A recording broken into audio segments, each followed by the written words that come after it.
మరి జనాభా చూస్తే మొత్తం ప్రపంచ దేశాలన్నిటికంటే ఎక్కువగా మన దగ్గర ఇప్పుడు మనం మాట్లాడేంత లోపలనే సగం ఎంతో కొంత అడవి వెళ్ళిపోయింది, ఎంతో కొంతమంది కొత్త పిల్లలు భూమి మీదకి వచ్చారు మన భారతదేశం గురించి నేను మాట్లాడేది. సో ఈ బ్యాలెన్స్ చేయడానికి తప్పనిసరిగా మనం ప్రయత్నపూర్వకంగా ఈ గ్రీనరీని ప్రమోట్ చేసుకోవాలి. మరి పూర్వకాలంలో ఎందుకు చేయలేదు ఇది అని మనకి క్వశ్చన్ రావచ్చు. పూర్వకాలంలో ఇంత జనాభా లేదు, ప్రకృతి మీద ఇంత ఒత్తిడి లేదు, అభివృద్ధి పరంగా ఇంత పర్యావరణ డ్యామేజ్ అనేది మనం చేయలేదు. కాబట్టి అవన్నీ జరుగుతున్నాయి కాబట్టి ఇప్పుడు ప్రయత్నపూర్వకంగా మనం చెట్లు పెంచుకోవాలి. అడవి ప్రాంతం ఉండి బ్యాలెన్స్ చేసేది, ఇప్పుడు అడవంతా కొట్టేస్తున్నారు. కాబట్టి సోషల్ ఫారెస్ట్రీ అంటే మన సమాజంలోనే ఒక అడవిని సృష్టించుకోవాల్సినటువంటి అవసరం ఏర్పడింది. కాబట్టి చెట్ల యొక్క ప్రాధాన్యత ఎందుకు అనే దానికి మీకు అర్థం కావడానికి నేను ఈ విషయం చెప్పాను. ఇంకా రెండోది, మరి మామూలుగా ఎప్పుడు చెప్తూ ఉంటారు చెట్లు ఎంత పర్సెంటేజ్ ఉండాలంటే 33% ఉండాలని చెప్తూ ఉంటారు. మరి 33% అనేది ఒక రకంగా మనం లెక్క వేసుకున్నట్లయితే మొత్తం దేశంని తీసుకుంటే 33 ఉండాలా. మరి అదే మన గ్రామం వరకు వస్తున్నాం, మన గ్రామంలో కూడా 33% ఉండాలి. ఈ లెక్క ప్రకారంగా మన గ్రామంలో ఎన్ని చెట్లు ఉండాలనేది మీకు సింపుల్గా అర్థం కావడానికి నేను ఒక లెక్క చెప్తాను మీకు. మీ గ్రామంలో ఇప్పుడు చిన్న చిన్న గ్రామ పంచాయతీలు అయ్యాయి, కొత్త గ్రామ పంచాయతీలు అయ్యాయి. ఒక గ్రామంలో ఉదాహరణకు ఒక 1000 ఎకరాల రెవెన్యూ ల్యాండ్ ఉందనుకుందాం. మొత్తం గ్రామ పంచాయతీలో 1000 ఎకరాల రెవెన్యూ ల్యాండ్ ఉంటే దాంట్లో 33% మొక్కలు ఉండాలి, గ్రీనరీ ఉండాలి. మరి 33% అంటే ఎంత? 1000 ఎకరాలలో 330 ఎకరాలలో మొక్కలు ఉండాలి మనకి. మరి యావరేజ్గా ఒక ఎకరాకి ఎన్ని మొక్కలు ఉండాలి అంటే ఒక 50 మొక్కలు ఉంటే సరిపోతుంది. మరి 50 మొక్కలు ఇంటూ 330 ఎంత అవుతుంది? 16,500 అనుకుంటా అప్రాక్సిమేట్గా. ఇది లెక్క మనకి. అసలు మన గ్రామంలో ఎన్ని చెట్లు ఉండాలా అనే దానికి మనం కూర్చొని ఆలోచించినప్పుడు ఒకవేళ 1000 ఎకరాల రెవెన్యూ ఉంటే 16,500 ఉండాలి. లేదు 500 ఎకరాలే ఉంది అనుకుంటే దాంట్లో సగం 8,250 చెట్లు ఉంటే సరిపోతుంది. మరి ఆ ప్రమాణికం చేయడానికి మనం చేయాలి ప్రయత్నం. అయితే ఇప్పుడు మన గవర్నమెంట్ కూడా హరితహారంలో చాలా కార్యక్రమాలు చేపడుతున్నారు. మనకు అర్థం కాని ఒకటే విచిత్రమైన విషయం ఏంటంటే ఒక గ్రామ పంచాయతీకి 40,000 మొక్కలు అంటారు, 25,000 మొక్కలు అంటారు. నిజంగా అన్ని మొక్కలు అవసరమా మన గ్రామ పంచాయతీ? మన మొక్కలు నాటితే ప్లేస్ ఎక్కడ ఉంటుంది? ఇంకా మన అవసరానికి ప్లేస్ ఉండదు కదా. మరి ఇది లెక్క వాళ్ళు ఎట్లా ఇస్తున్నారో నాకు తెలియదు, నేను విమర్శించడం అని కాదు, బట్ మనం ఆలోచిస్తే నాకు వచ్చినటువంటి డౌట్ అది. సో మనం ఈ లెక్క ప్రకారంగా మన గ్రామ పంచాయతీలో ఎన్ని ఎకరాలు ఉంది అది ఎవరిని అడిగినా చెప్తారు. ఎంఆర్ఓ గారిని అడిగినా, విలేజ్ సెక్రటరీని అడిగినా రెవెన్యూ రికార్డ్ ప్రకారం ఉంటుంది. మరి ఇన్ని వేల మొక్కలు ఉంటే మన గ్రామం ఫుల్ గ్రీన్ 33% అయిపోతుంది. ఇక దేశం ప్రపంచం పక్కన పెడదాం కాసేపు, మనం ఓన్లీ గ్రామం మీదనే మాట్లాడుకుంటున్నాం కాబట్టి మన ఊర్లో ఇన్ని మొక్కలు పెంచుకుందాం. సరే, మరి ఇప్పుడు 1000 ఎకరాలు ఉందనుకుందాం, 16,500 మొక్కలు పెంచాలి. మరి 16,500 మొక్కలు అన్ని పెద్దవి పెంచాలా? మళ్ళీ ఒక క్వశ్చన్ మనకి అవసరం లేదు. ఒక 1000 నుంచి 2,000 మొక్కలు పెద్ద వృక్షాలు, మహావృక్షాలు అయ్యేటి ఉంటే సరిపోతుంది. మిగతాదంతా కూడా అన్ని రకాలే, మన పండ్ల తోటలు కావచ్చు, మన పెరట్లో ఉండే చెట్లు కావచ్చు, పూల చెట్లు కావచ్చు, చిన్నవి పెద్దవి పొదలు, ఔషధ మొక్కలు అన్నీ కలిపి మిగతా ఉంటే సరిపోతుంది. వచ్చిన లెక్క ఎంత సింపుల్గా అయింది. 1000 ఎకరాల రెవెన్యూ ఉంటే ఓన్లీ 2,000 మొక్కలే పెద్ద మొక్కలు కావాలి, మిగతా అన్ని కూడా మనకు చిన్న చిన్న ఉంటే సరిపోతుంది. మరి ఆ 1000 మొక్కలు పెంచడానికి ప్లాన్ కావాలి మనకి. మరి ప్లాన్ 1000 మొక్కలు ఒకే సంవత్సరంలో పెంచుతామా? లేదు, ఇప్పుడు కొత్తగా సర్పంచ్లు అయ్యారు కాబట్టి 5 ఏళ్ళ సమయం ఉంది మన దగ్గర. ఒక్కొక్క సంవత్సరం 500 మొక్కలు పెంచి మనం ఈ 5 ఏళ్లలో పూర్తి చేసుకుందామా? లేదు, మన కెపాసిటీ ఫుల్ ఉంటే మొత్తం ఒకే సంవత్సరం పెంచుదామా? దీనికి మనం ప్లాన్ వేసుకోవాలి. అర్థమైంది ఇప్పుడు నేను చెప్పిన లెక్క. ఈ 16,500 మొక్కలలో మళ్ళీ మనం కేటగరైజ్ చేసుకోవాలి. అంటే ఒక సర్పంచే బాధ్యత, సర్పంచే నర్సరీ రేజ్ చేయాలి, ఆయన మొక్కలు పెట్టాలి, ఆయన నీళ్ళు పోయాలి, ఆయన పెంచాలి. ఇది ప్రస్తుతం నడుస్తున్నటువంటి కాన్సెప్ట్. అట్లా కాదు. గ్రామం అన్నప్పుడు మన అందరి కలయికనే గ్రామం. ఒక సర్పంచ్దే గ్రామం కాదు, గవర్నమెంట్ వాళ్ళది, ఎమ్మెల్యేది, విలేజ్ సెక్రటరీది గ్రామం కాదు. గ్రామం మనందరిది. గ్రామంలో ఉండే ఆరోగ్యం కానీ, ఆనందం కానీ, అన్నం కానీ ప్రతిదీ మన అందరికి షేర్ ఉంది దాంట్లో. సో మరి ఈ పనిలో కూడా మనందరికీ బాగా ఉంది. కాబట్టి దీన్ని మనం డివైడ్ చేసుకుంటే మరి ఈ మొక్కలు ఎట్లా పెట్టాలి, దానికి కూడా ఒక ప్లాన్ కావాలి కదా. మన అమ్మ కూర వండాలంటేనే ఎంతో ప్లాన్ ఉంటుంది. కూరగాయ కావాలి, దానికి ఉల్లిగడ్డ కావాలి, కరివేపాకు కావాలి, పచ్చిమిరపకాయ, ఉప్పు, నూనె అన్నీ ఉండాలి, ఉంటే కూర తయారవుతుంది. మరి మనం ఒక గ్రామాన్ని పచ్చదనం చేయాలన్నప్పుడు దానికి కూడా ఒక ప్లానింగ్ ఉండాలి. మరి ఆ ప్లానింగ్ ఏంటి, మనకు ఒకటి వచ్చేసింది ఫిగర్, మన గ్రామంలో 33% గ్రీనరీ ఉండాలా, మన రెవెన్యూ రికార్డ్స్ ఎంత ఉందో ల్యాండ్స్ దాని ప్రకారంగా డివైడ్ చేసుకుందాం. ఇగో ఇన్ని వేల మొక్కలు మన గ్రామంలో ఉండాలి, ఇన్ని వేల మొక్కలలో ఇన్ని పెద్ద మొక్కలు ఉండాలి, మిగతా చిన్న మొక్కలు ఉండాలి. ఇదంతా వచ్చిన తర్వాత మరి ఈ మిగతా మొక్కలన్నీ ఎక్కడ పెట్టాలా, ఎవరు పెట్టాలా, మళ్ళీ ఒక క్వశ్చన్. సో దాన్ని మనం గమనించుకుంటూ వచ్చినట్లయితే ప్రతి ఊర్లో ఇండ్లు ఉంటాయా లేదా, ఇండ్లు ఉంటేనే ఊరవుతుంది. మరి ఎన్ని ఇండ్లు ఉన్నాయి, ఆ ఇళ్ళ దగ్గర ఏమేమి మొక్కలు పెట్టుకుంటారు, ఎంత వసతి ఉంది ఒక్కొక్కరికి అనేది ఒకటి. ఇంటి దగ్గర పెట్టుకునే మొక్కలు, ప్రతి ఊర్లో గుడి ఉంటుంది, గుడికి కూడా మొక్కలు పెట్టుకున్న ప్లేస్ ఉంటుంది. గుడిలో పెట్టే మొక్కలు కూడా సపరేట్గా మన పెద్దవాళ్ళు మనకి ఇచ్చారు డిజైన్. దేవతా వృక్షాలు, పవిత్ర వృక్షాలు, పంచమా వృక్షాలు, ఇలాంటివన్నీ కూడా వాళ్ళు మనకి ఇవ్వడం జరిగింది. గుడి దగ్గర అలాంటి మొక్కలు పెట్టుకోవాలి, ఇంటి దగ్గర పండ్ల మొక్కలు, నీడ మొక్కలు, ఆ ఇంటికి అవసరమయ్యేటువంటి మొక్కలు ఇంటి దగ్గర పెట్టుకోవాలి.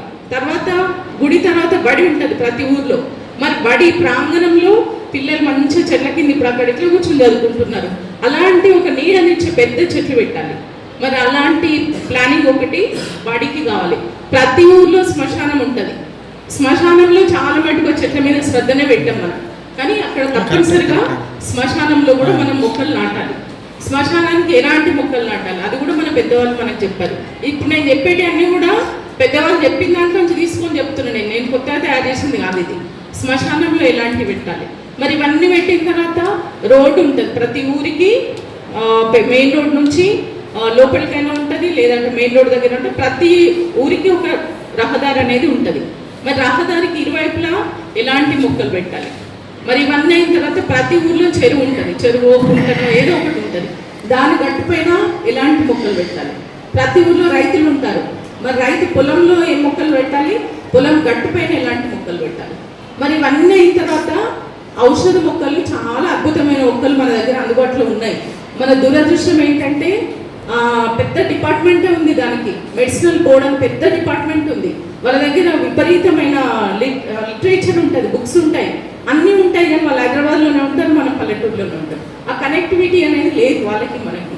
సో ఈ ఔషధ మొక్కలు దాదాపుగా ఒక 80 రకాలు ఉన్నాయి వాళ్ళ దగ్గర.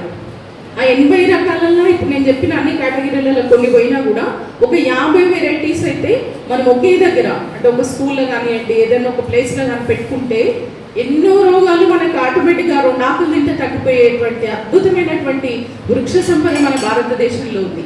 మీకు ఒక చిన్న ఎగ్జాంపుల్ చెప్తా. సరస్వతి ఆకని ఉంటుంది, అది మనం ఒక చెట్టు తెచ్చి నాటితే అది స్ప్రెడ్ అవుతూ ఉంటుంది, మల్టిప్లై అవుతూ ఉంటుంది. పిల్లలు రోజు పొద్దున్నే 2 ఆకులు తింటే వాళ్ళకి అద్భుతమైన మెమరీ పెరుగుతుంది. అది మెడిసినల్ బోర్డు వాళ్ళ దగ్గర ఉన్నాయి ఆ చెట్లు. మళ్ళీ ఇంకొకటి నల్లేరు అని ఉంటుంది, నల్లేరు మీ గ్రామాలలో అందరికీ తెలుసు. నల్లేరు చెట్టులో అద్భుతమైనటువంటి కాల్షియం ఉంది, స్త్రీలకు అది చాలా అవసరం. ఎముకలు చాలా గట్టి పడడానికి, పురుషులకు కూడా ఎవరికైనా కూడా బోన్స్ చాలా స్ట్రాంగ్ అవ్వడానికి మనకు కాల్షియం అవసరం. అలాంటి చెట్టు మనకు ఉంది. ఇట్లాంటివి ఎన్నో రకరకాలది చెట్లు మనకు అందుబాటులో ఉన్నాయి. సో అవన్నీ కూడా మన గ్రామంలో ఇంట్రడ్యూస్ చేసుకుంటే అసలు అద్భుతమైనటువంటి ఒక గ్రీన్ విలేజ్ మన ఊరు అవుతుందా కాదా మీరు చెప్పండి. మరి ఎంతసేపు మనం హరితహారం అంటున్నాం, మొక్కలు అంటే నేను గవర్నమెంట్ విమర్శించలేదు దయచేసి, కాకపోతే వాళ్ళు చేసినటువంటి ప్లానింగ్లో మిస్టేక్ ఉందని నేను వాళ్ళని పాయింట్అవుట్ చేస్తున్నా. చెట్లు అంటున్నారు, ఎంతసేపు ఒక నర్సరీ అంటారు, చింత చెట్లు, ఆ చెట్లు అంటే ఈజీగా పెరిగేటువంటి చిన్న చెట్లు ఏవో పెడుతున్నారు.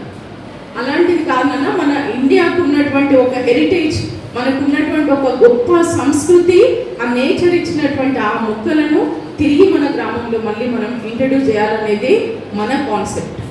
కాబట్టి మీరందరూ మీకు వెళ్ళేటప్పుడు మంచి ఒక ప్రణాళికబద్ధంగా మీకు ఇవ్వడం జరుగుతుంది. ఏ ప్లేస్లలో ఏ చెట్లు పెట్టాలి అనేది మీరు మంచి బ్యూటిఫుల్ ప్లాన్ తోటి పెట్టుకుందాం. చెట్లు ఏదో ఊరికే గుడ్డిగా పెట్టినామా, ఎంతో మందికి చాలా ఎక్స్పీరియన్స్ చెప్పే పని లేదు.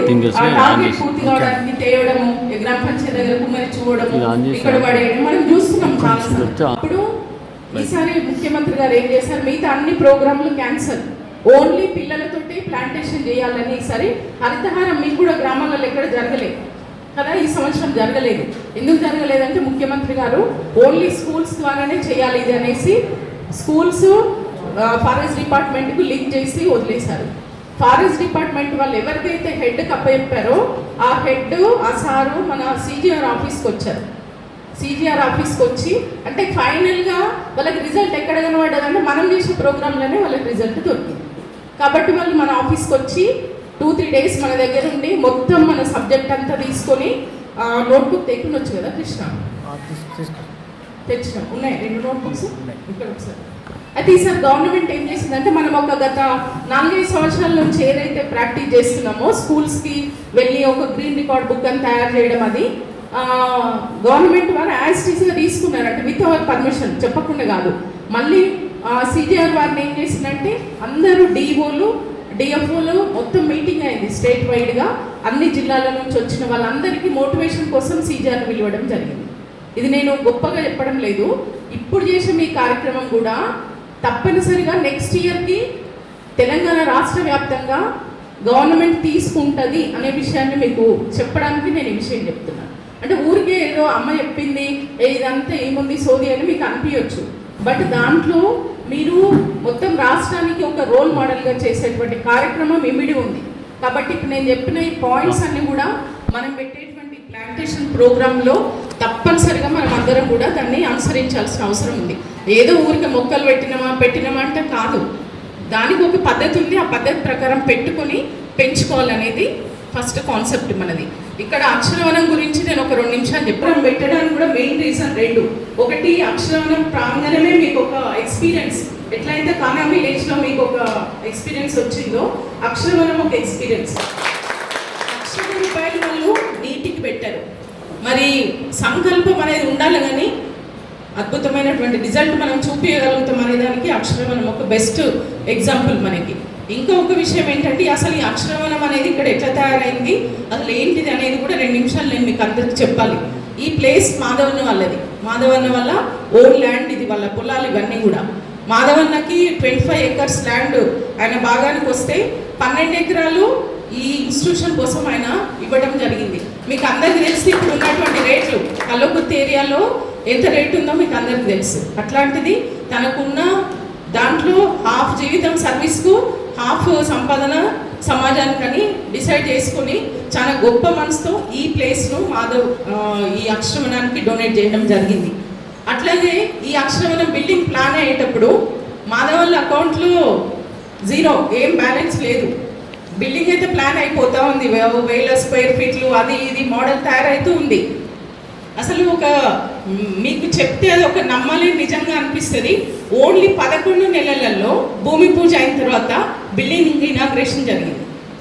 భూమి పూజ రోజు మన దగ్గర ₹1 బ్యాలెన్స్ లేదు అకౌంట్లో, కానీ 11 నుంచి అయిపోయింది.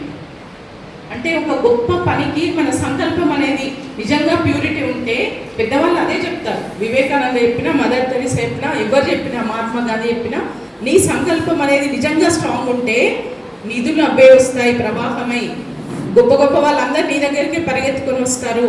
అట్లా అక్షరవనం ఒక అక్షరాల మీకు బెస్ట్ ఎగ్జాంపుల్. అందుకని ఈ ప్లేస్ సెలెక్ట్ చేసి ఇక్కడ పెట్టడం జరిగింది. కాబట్టి దయచేసి మీరు అందరూ భోజనం అయిన తర్వాత ఒక రౌండ్ తిరిగి అంతా చూడండి. మా శ్రీపత్ సార్ మొత్తం 24 hours ప్లానింగ్ వేసి మొత్తం ఆ చెట్లను పెట్టడం జరిగింది.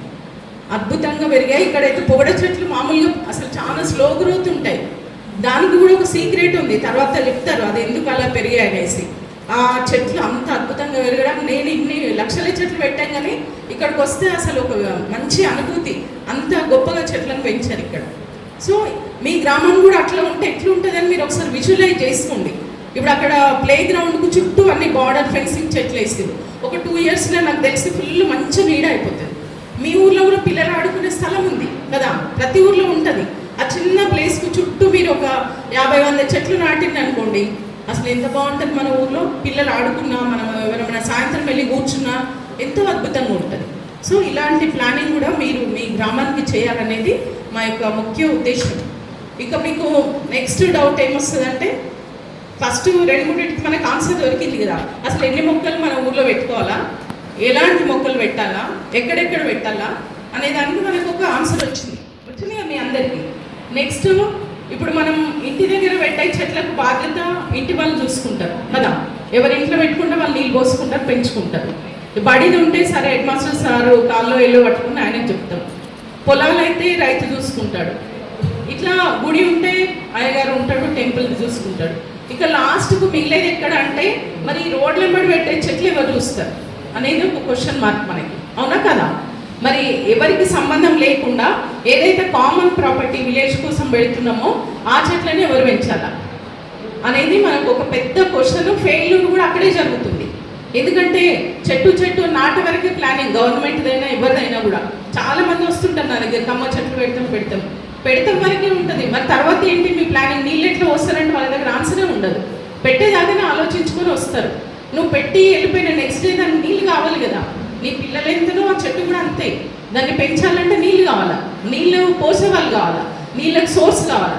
ఫస్ట్ వీరికి ప్లానింగ్ వేయండి, అది వేస్తే చెట్లు ఆటోమేటిక్గా పెరుగుతాయి. ఇక్కడనే గవర్నమెంట్ అయినా మనమైనా ఫెయిల్ అవుతున్నాం. కాబట్టి మీరు దానికి స్ట్రాంగ్గా ఒకటి వాటర్ సోర్స్ అనేది తప్పనిసరిగా మీరు ఏర్పాటు చేసుకోండి.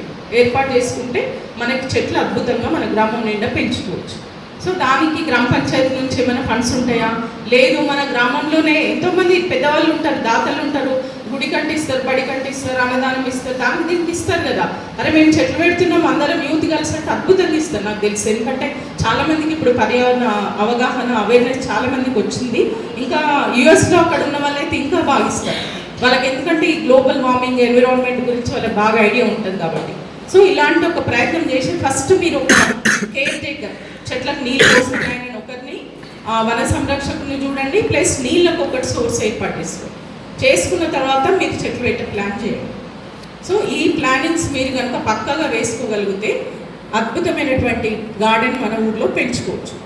ఎన్ని మొక్కలు పెంచుకోవచ్చు మన ఊర్లో. ప్రతి ఇల్లు ఒక బృందావనం లాగా చేసుకోవచ్చు. ప్రతి ఊరు ఒక మంచి అద్భుతమైనటువంటి హిమాలయ పర్వతాల్లో పెరిగినటువంటి పచ్చదనాన్ని పెంచుకోవచ్చు. సో అలాంటి ఒక ప్లానింగ్ తోటి మనందరం వెళ్తే అద్భుతమైన రిజల్ట్ మనం చూస్తాం. సో నెక్స్ట్ మరి ఇంతవరకు బాగానే ఉంది, రకరకాల చెట్లు అవి ఇవి అన్నీ చెప్పడం వరకు బాగానే ఉంది. మరి ఈ చెట్లన్నీ ఏడికెళ్ళి వస్తాయి అనేది ఒక పెద్ద క్వశ్చన్, అవునా కదా. మరి ఈ చెట్లు ఏడ దొరుకుతాయి ఏంటి మీకైతే తెలియదు, ఐడియా లేదు. మరి గవర్నమెంట్ చూద్దామా ఒక 4-5 రకాలు ఏవో ఇస్తున్నారు, మిగతావి ఇవ్వటం లేదు. అసలు మేము ఒక ఊర్లో ఎన్ని రకాలు ఉండాలి అనేది రాస్తున్నప్పుడు అసలు నాకే ఆశ్చర్యం వేస్తుంది. ఇన్ని రకాల చెట్లు ఉంటాయా, ఇన్ని రకాలుగా మనం పెట్టొచ్చా ఊర్లో అని ఒక ఆశ్చర్యం వేసింది నాకే. రాస్తూ పోతుంటే ఒక 180 రకాల చెట్లు మనకి లిస్ట్ వచ్చింది. సో మరి ఈ చెట్లన్నీ ఎక్కడి నుంచి వస్తాయి ఏంటి అంటే, మరి కౌన్సిల్ ఫర్ గ్రీన్ రెవల్యూషన్ ఒక అంబిషన్ తోటి ఒక పర్యావరణాన్ని కాపాడాలా, ప్రతి గ్రామాన్ని పచ్చచేయాలనే ఉద్దేశంతో స్టార్ట్ చేసింది. కాబట్టి ఆ విషయంలో సంస్థ ద్వారా మీకు కావాల్సినటువంటి సహకారం అందించడానికి మేము రెడీ ఉన్నాం. కాబట్టి మేము అనుకుంటున్నటువంటి ప్లాన్ ఏంటి అంటే, ఈ ఒక 10 ఊర్లు కలిపి ఒక క్లస్టర్గా చేస్తే ఈరోజు మీకు వెళ్ళేటప్పుడు ఒక ఫామ్ ఇస్తాం. అంటే మీ గ్రామంలో ఈ సంవత్సరం ఎన్ని పెట్టాలనుకుంటున్నారు, దానికి ఇప్పుడు నేను చెప్పిన ప్రకారంగా ప్లానింగ్, అంటే ఇళ్ళల్లో ఎన్ని కావాలా, గుడిలో ఎన్ని కావాలా, బడిలో ఎన్ని కావాలా, ఇలాంటి ఒక ప్లానింగ్ వేసుకొని మీరు మాకు మా గ్రామానికి ఈ సంవత్సరం ఇన్ని మొక్కలు కావాలనేది మీరు ఈ నెల 30 తారీఖు వరకు మాకు ఆ ఫామ్ పంపించండి. ఖచ్చితంగా 30 లోపల వచ్చిన వాళ్ళకి మాత్రమే మొక్కలు ఇవ్వబడతాయి, తర్వాత యాక్సెప్ట్ చేయబడదు. స్ట్రిక్ట్గా చెప్తున్నాను నేను అదొకటి. ఎందుకంటే మళ్ళీ మేము ఈ మొక్కలన్నీ కూడా కడియం నుంచి ఆర్డర్ చేసి తెప్పించి దాని వెనకాల చాలా పెద్ద తతంగం ఉంటుంది. కాబట్టి మీరు అందరూ 30 తారీఖు లోపల మీ యొక్క రిక్వైర్మెంట్ ఇవ్వండి. అయితే మీరు అడిగినన్ని మొక్కలు వెరైటీస్ అవన్నీ కూడా అన్నీ 100% ఇస్తామా ఇయ్యమా అనేది మా సోర్స్ని బట్టి దాన్ని బట్టి ప్రయత్నం చేస్తాం, మ్యాక్సిమం ఇవ్వడానికి ట్రై చేస్తాం.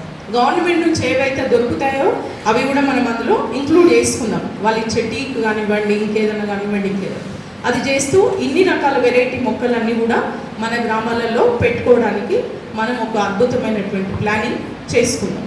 అయితే ఈ మొక్కలు, ఈ క్లస్టర్కి సంబంధించినటువంటివి అన్ని మొక్కలు మేము తెప్పించి ఒక ప్లేస్లో పెడతాం. ఎక్కడన్నా ఒక ప్లేస్లో, ఇప్పుడు మాకు సిల్లార్పల్లి ఉంది, ఇంకేదన్నా ఒక దగ్గర వాటర్ ఉన్న దగ్గర ఈ మొక్కలన్నీ కూడా ఇప్పుడే మేము ఏప్రిల్ 15th లోపల తెచ్చి వాటిని ఒక దగ్గర పెట్టుకుంటాం.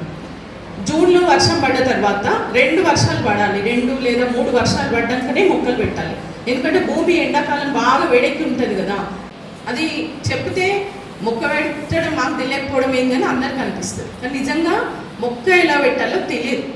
గవర్నమెంట్ చాలా పబ్లిసిటీ హరితారం గురించి చేస్తుంది, కానీ వాళ్ళు చిన్న వీడియో క్లిప్పింగ్స్, అసలు పిట్టి ఎట్లా తీయాలా, దాన్ని ఎట్లా పెట్టాలా, ఒక చెట్టుకు ఒక్కొక్క రకమైన పరిధి ఉంటుంది. అంటే దాని హైట్ని బట్టి దాన్ని తీసే గుంత అయితేంది, దాని మధ్య మధ్యలో ఉండాల్సిన ఎడం అయితేంది, అవన్నింటికి ఒక్కొక్క దానికి ఒక్కొక్క రకం ఉంటుంది. ఆ గాడిదని గుర్రాన్ని ఒకే చెట్టు దాని గుంజ కట్టేసినట్టుగా అన్ని చెట్లు తెస్తారు, అడ్డగోలుగా నాటేస్తారు. అసలు అదొక రకమైన నాకైతే మామూలు బాధ కాదు. ఇప్పుడు స్కూల్స్ కట్టిட்டு ఎత్తుంటాం కదా ప్రోగ్రామ్స్, అప్పుడు అదొక బ్యాడ్ ఎక్స్పీరియన్స్. చూస్తే అయితే చాలా కళ్ళంబడి నీళ్ళు వస్తాయి. చాలా చోట్ల మీకు కూడా అందరికీ తెలుసు, గవర్నమెంట్ ఏం చేస్తుండ్రు, పీరియడ్ వామ కప్పేస్తారు. పీరియడ్ వామ ఏం చేస్తుండ్రు, ఉపాధి హామీ కింద గుంతలు కొట్టమంటారు. ఆ గుంతలు కొట్టేటప్పుడు ఏంటి, 150 గుంతలు ఈ స్కూల్ ప్రాంగణంలో ఉండాలి, అంతే, అదొకటే లెక్క. ఆ 150 ఆడ పడతాయా పడ్డాయా, ఆల్రెడీ చెట్లు ఉన్నాయా, ఇవంతా వాళ్ళకి సంబంధం లేదు. పెద్ద పెద్ద చెట్లు ఆల్రెడీ ఉంటాయి, ఎవరో పుణ్యాత్మలు పోయిన హెడ్ మాస్టరు పెద్దలు ఊరు పెద్దలు పెట్టినవి ఉంటాయి. వాళ్ళు ఏం చేస్తారు, వాళ్ళ టార్గెట్ పూర్తి కనుక దాని కిందనే గుంతలు కొడుతున్నారు. ఆ గుంత ఎంత ఉంటుంది, ఇంతనే, ఆ కవర్ కూడా పట్టదు, ఇంతనే గుంత. మళ్ళీ పెట్టేటప్పుడు ఏం చేస్తారు, ఆ కవర్ కూడా దిగరు, అట్లా పడేసిపోతారు. అట్లా ఇవన్నీ నేను సెల్ఫ్ ఎక్స్పీరియన్స్ తోటి చెప్తున్నా, మీకు కూడా చాలా ఎక్స్పీరియన్స్లు ఉన్నాయి దీంట్లో. అది పద్ధతి కాదు, నన్ను పెట్టే పద్ధతి కాదు. అలా పెట్టాలనుకుంటే దాని బదులు మానేయండి, ఆ చెట్టు ఇంకెక్కడో ఒక దగ్గర పెరుగుతుంది. కానీ దాన్ని తెచ్చి చంపే పాపం అయితే మూట కట్టుకోకండి మీరు. చెట్టు అయినా మన పిల్లలైనా సేమ్ ప్రాణం దానికి దీనికి ఉంటుంది. కాబట్టి మీరు చాలా జాగ్రత్తగా నాటేటప్పుడు తీసుకోవాల్సినటువంటి జాగ్రత్తలు ఏంటి అయితే, వచ్చేటప్పుడు నేను కృష్ణ ఇద్దరం డిస్కస్ చేసుకునేటప్పుడు ఒక ఆలోచన చేసినాం. అంటే మనము పెట్టుకునే మీకు మొక్కలు ఇచ్చే బదులు ఎవరినైనా మనం ఒక 5-6 మందిని ట్రైన్ చేసి నెల రోజుల పీరియడ్లో, అంటే ఇప్పుడు ఒక 15 ఊర్లు క్లస్టర్ అనుకుందాం ఫర్ ఎగ్జాంపుల్, ఒక ఊరికి 2 రోజులు కేటాయించేసి వాళ్ళకి బాగా ట్రైన్ చేసి వాళ్ళ ద్వారా, అంటే మీరందరూ సహకారం ఉండాలి. మీరు యూత్ అంతా ఆ డేస్ ఫిక్స్ పెట్టుకొని మీరు కూడా ఉంటారు, ఆ ట్రైన్ అయినటువంటి 5-6 మంది ఉంటారు. అప్పుడు ప్రాపర్గా గుంత ఎట్లా తీయాలా, ఎట్లా నాటాలా, ఫెన్సింగ్ ఎట్లా చుట్టాలా, అవన్నీ కూడా వాళ్ళ ద్వారా మనం కరెక్ట్గా నాటుకుంటే అసలు అద్భుతంగా ఉంటుంది. మేము ఇచ్చేసినాం అనుకోండి, మీకు చాలా మందికి ఏ చెట్టు ఎంత పెరుగుతుందో తెలియదు, అది ఏం వెరైటీ తెలియదు, ఇంతే ఉంటుంది ఆ ప్యాకెట్లా. ఆకు చూస్తే మీకు అర్థం కాదు, అది మాకు అర్థమవుతుంది. ఆ చెట్టు పెరిగినాక ఇంత పెద్దది అవుతుందా, ఇంతే ఉంటుందా, ఎట్లా ఉంటుంది అనేది మాకు తెలుస్తుంది. కాబట్టి ఆ ప్లానింగ్ తీరుగా పెడితే ఎట్లుంటుంది అనేది ఒక ఆలోచన చేస్తున్నాం. దానికి మరి ఏదో పెట్టిండు అమ్మోళ్ళే 5-6 మంది తోలికి వాళ్ళే పెట్టుకుంటారంటే అట్లా కాదు.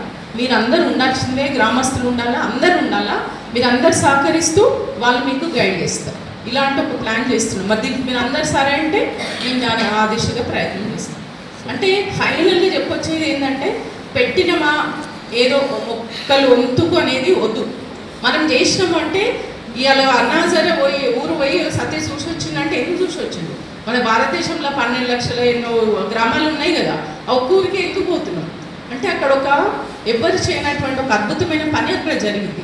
అక్కడ ఒక కమిట్మెంట్ ఉంది ఆ పనిలో. సో అలాంటి ఒక అద్భుతమైన పని మీ గ్రామంలో జరగాలి. ఈరోజు చేసేటువంటి మీరు ఈ హరిత గ్రామం కాన్సెప్ట్ ప్రతి వాళ్ళు వచ్చి ఆ పలానా ఊర్లో చూడండి మొక్కలు ఎంత బాగా పెట్టిందో అనేసి మీ గ్రామాన్ని మెచ్చుకునే విధంగా ఈ కార్యక్రమం చేయాలనేది మా కోరిక. అలా చేద్దాము అంటేనే చేద్దాం, లేదు అంటే సరే మాకు తోటి ఇదంతా కాదు, మాకు 100-200 మొక్కలు ఇచ్చేది మేము పెట్టుకుంటామంటే మీ ఇష్టం. ఇక ఎవరైతే కరెక్ట్గా కమిటెడ్గా చేయాలనుకుంటారో ఇప్పుడు నేను చెప్పిన ప్రాసెస్లో ఆ కార్యక్రమాన్ని టేకప్ చేద్దామనేది మా ఉద్దేశం. సో ఇలాంటి కార్యక్రమం డిజైన్ చేయడం జరిగింది. సంస్థ ద్వారా ఒక్కొక్క మొక్క కొనాలంటే చాలా కాస్ట్లీ అయిపోయినాయి. మేము స్టార్టింగ్లో ఆర్గనైజేషన్ పెట్టినప్పుడు లక్షలాది మొక్కలు, శంకరే ప్రత్యక్ష సాక్ష్యం, ఎన్ని మొక్కలు ట్రక్కులు తెచ్చి పంచినాం. కానీ ఇప్పుడు చాలా డిమాండ్ అయిపోయింది మొక్కలకి. దుబాయ్లో కూడా చాలా మొక్కలు పెట్టుకుంటున్నారు వాళ్ళు. నేను మొన్న దుబాయ్ పోయినుంటా మధ్యలో 1.5 year బ్యాక్.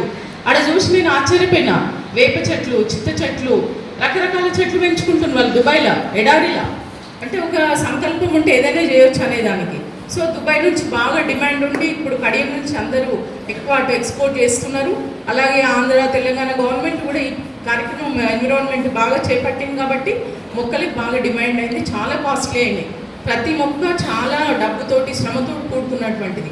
మీ దగ్గరికి మొక్క తేవాలంటే దానికి వెనకాల మేము 1 month కష్టపడాలి. ఒక్కొక్క మొక్క వెనకాల ఎన్నో రూపాయల ఖర్చు ఉంటుంది, ఎంతో పిల్లల శ్రమ ఉంటుంది. కాబట్టి మీరు దయచేసి మొక్కలకు చాలా ఇంపార్టెన్స్ ఇవ్వండి. నాటే ప్రతి మొక్కను బతికించడానికి ప్రయత్నించండి. ఎన్ని నాటినం అనేది కాదు, ఇక్కడ ఎన్ని పెట్టినాం ఎన్ని బతికినాయి అనేది మనకి ఇంపార్టెంట్. సో అలాంటి ఒక ప్లానింగ్ ప్రకారంగా మనం ఈ హరిత గ్రామం కాన్సెప్ట్ చేసుకోవాలనేది మా యొక్క CJR యొక్క ఉద్దేశం. అలాగే ఇక్కడ ఉన్నటువంటి యూత్లో ఎవరైనా ఇంట్రెస్ట్ ఉంటే మీ అందరినీ కడియం విజిట్ తీసుకెళ్లాలని ఉంది నాకు. ప్రతి గ్రామం నుంచి ఒక్కరో ఇద్దరు, మరీ ఎక్కువ కాకుండా వస్తే ఏంటంటే కడియం రాజమండ్రి దగ్గర ఉంటుంది. అసలు ఆ మొక్కలు ఎట్లా పెంచుతారు, అసలు అదొక మంచి ప్లేస్, చూడాల్సినటువంటి ప్లేస్, అద్భుతంగా ఉంటుంది. సో మీరు ఎవరైనా ఇంట్రెస్ట్ ఉంటే కృష్ణకి మీ పేరు ఇవ్వండి, మిమ్మల్ని తీసుకొచ్చే బాధ్యత మేము తీసుకుంటాం. సో అలా ఎవరైనా మీరు వస్తే మీకు అప్పుడు దాని వాల్యూ తెలుస్తుంది, అసలు ఏంటి మొక్కలు ఎంత కష్టపడితే వస్తాయి ఏంటి అనేది. సతీష్ వాళ్ళని తీసుకెళ్ళడం జరిగింది. సో అట్లా మీరు ఎవరైనా ఇంట్రెస్ట్ ఉంటే కడియంకి మీకు ఎక్స్పోజర్ విజిట్ తీసుకెళ్ళడానికి రెడీ ఉంది. సో మళ్ళీ మీరందరూ కూడా సతీష్ వాళ్ళ ఊరు విజిట్ చేయండి, ఎందుకంటే అక్కడ వాళ్ళు చేసినటువంటి చిన్న ప్రయత్నం ఈరోజు ఒక అద్భుతమైన రిజల్ట్ ఇచ్చింది. సతీష్ ఇంకొక విషయం ఏంటంటే, మొన్న ప్రియాంక వర్గీస్ మేడం కలిసినప్పుడు మేడం చెప్పారు, సీఎం గారికి చెప్పారంట మీ ఊరికి వెళ్ళేసి వచ్చిందని. మేడం చెప్పింది ఎనీ టైం సీఎం వాళ్ళ ఊరికి పోవచ్చు, మరి సీఎం గారి దృష్టిలో అయితే ఉంది సిల్లార్పల్లి అని చెప్పడం జరిగింది. నేను ఆ రోజు మీకు ఫోన్ చేసి చెప్పడం కూడా మర్చిపోయాను. సో అట్లా నిన్న దాకా ఈ చిన్న వీడియోస్ మీకు ఇందాక వేసినాం, అవన్నీ కూడా సక్సెస్ స్టోరీస్ ఇండివిజువల్ ఒక్కొక్క మనిషి చేసినాయి, ఒక సంస్థ ఏదో చాలా డబ్బులు పెట్టి చేసినాయి కాదు. ఒక ఆయన రాజస్థాన్లో లక్ష్మణ్ సింగ్ జీ అని ఇప్పటిదాకా మీకు చూపించారు చూడండి. రాజస్థాన్లో ఆయన సంకల్పంతో 12 ఫీట్లలో వాటర్ వస్తుంది. అక్కడ ఒక చెరువు ఇందాక చూపించారు కదా, ఒక చెరువు, అక్కడ ఒక 40 గ్రామాలు ఆయన మోటివేట్ చేసి రైతులు నీళ్ళు ఆటోమేటిక్గా మనకి పంటలు వస్తే పశువులు వస్తాయి. సో ఆ నీళ్ళు పంటలు పశువులను లింక్ చేసి వాళ్ళకి ఆర్థికంగా ఎదగడానికైనా మంచి క్వాలిటీ ఆఫ్ పాలు తయారు చేసిండు. అయితే ఇప్పుడు జైపూర్ నుంచి ఆ ఊరు 60 కిలోమీటర్లేమో ఉంటుంది. రోజు 40-50 ట్రక్కులు ఎర్లీ మార్నింగ్ 2 గంటలకు పోయి లైన్లో నిలబడతాయి అక్కడ పాలకూర. సో ఆయన ఒక్కటి చేసిన ప్రయత్నం, ఆయన ఒక్కటి సంకల్పంతో రాజస్థాన్లో ఎడారిలో 12 ఫీట్లలో నీళ్ళు వస్తాయి. ఇప్పుడు అక్కడ వాళ్ళు బోరేసుకుంటే ప్లస్ కొన్ని 100,000 లీటర్ల పాలు జైపూర్కి వాళ్ళు పంపిస్తారు. ప్రతి ఇంట్లో ఆర్థికంగా పరిపుష్టిగా ఉన్నారు అక్కడ వాళ్ళు. సో మీ అందరికీ కూడా ఇలాంటి ఇన్స్పిరేషన్ స్టోరీస్ చాలా, కాకపోతే మీరందరూ కూడా ఒక మంచి సంకల్పంతో వచ్చిండ్రు. CJR మీకు హెల్ప్ చేయడానికి రెడీగా ఉంది. మొత్తం అన్నీ మేము తెచ్చి మేము ముంగిట్లో పెట్టము, మొత్తం మీరే కష్టపడాల్సిన పని లేదు. ఒక లింక్ చేయడం, అంటే ఎక్కడెక్కడ మీకు ఏ అవసరం ఉంది దాన్ని గుర్తించి మీకు లింక్ చేయడం అనే కార్యక్రమం మనం చేస్తాం. దాన్ని మీరు అందిపించుకొని మీకు కావాల్సినటువంటి అవసరాలు తీర్చుకోండి. మరి ఎన్విరాన్మెంట్ పరంగా మరి ప్రభుత్వం లంచ్ తర్వాత శంకర్ ఇంకెవరైనా సర్పంచ్లు ఉన్నారు, ఎక్కడ మీరు ఉన్నారు కదా, మరి మొన్న ట్రైనింగ్ అయిపోయింది కదా మీకు. అయితే మీరు ఎక్స్పీరియన్స్లు అంటే మీకు అక్కడ ఏం చెప్పిండ్రు ఈ నర్సరీ చేద్దాం. నేనైతే నా అభిప్రాయం చెప్పిన, మీరందరూ చర్చించుకొని మరి ఎట్లా వేస్తే బాగుంటుంది, నేను చెప్పినట్టు బాగానే ఉందా లేదు ఇంకా మార్పులు చేర్పులు చేద్దామా, మీ వైపుకి వెళ్ళి కూడా మీ అభిప్రాయాలను ఇస్తే మనం ఫైనల్ ప్రోగ్రామ్ సాయంత్రం డిసైడ్ చేసుకొని ఇక్కడ నుంచి వెళ్ళిపోతాం.